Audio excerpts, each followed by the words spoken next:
The wonderful thing about Hong Kong is there's boats all around, ships all different sizes. It's been like this essentially since man could get in a boat. First of all with Chinese fishermen, sailors, explorers, but it's really in the colonial era, the rise of the Portuguese, the British, where Hong Kong really changed. Essentially, this was a deep water port that the British Empire could park its ships before moving towards the Chinese mainland to do trade. Trade was extremely concentrated just in one area called Canton, and that was how essentially the West got its tea, its porcelain, its silks. To show you what it was like, we step back in time.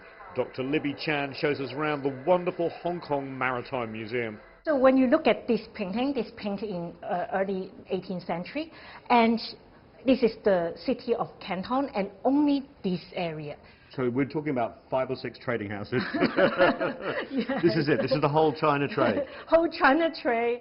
It was the West's thirst for tea that first drove this trade.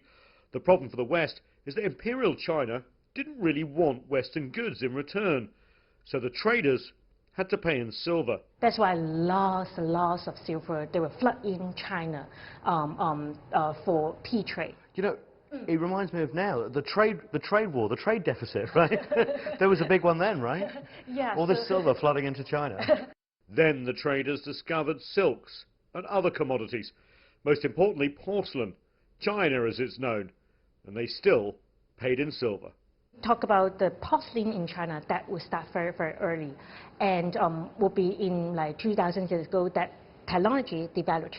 But when it captures some like Western eyes and become a very luxurious item for the home, for the royal family, or for emperors. Fed up with paying in silver, the British jumped on the idea of using its vast quantities of opium grown in India to trade with China instead. Obviously, there was one big problem here. This is a highly addictive drug banned in China.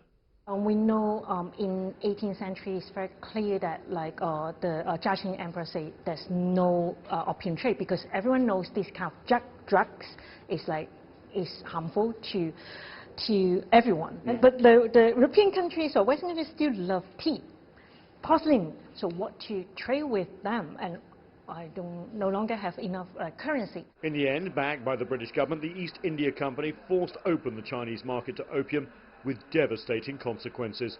War followed. Hong Kong Island was ceded to Britain in the first of the unequal treaties. Then another war. More land and privileges reluctantly conceded to the British and other colonial powers. The unequal treaties, 150 years of colonial rule essentially followed, and the British Empire being the biggest in the world at that time, Hong Kong became a magnet for so much industry, a gateway to the South China Sea, deep harbour ports, shipbuilding, finance, trading.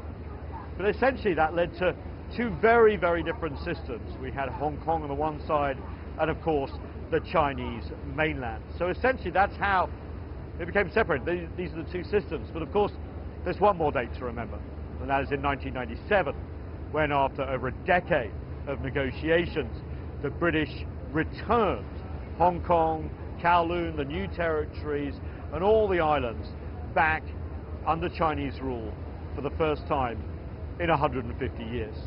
One country, 2 systems. Nathan King, CGTN, Hong Kong.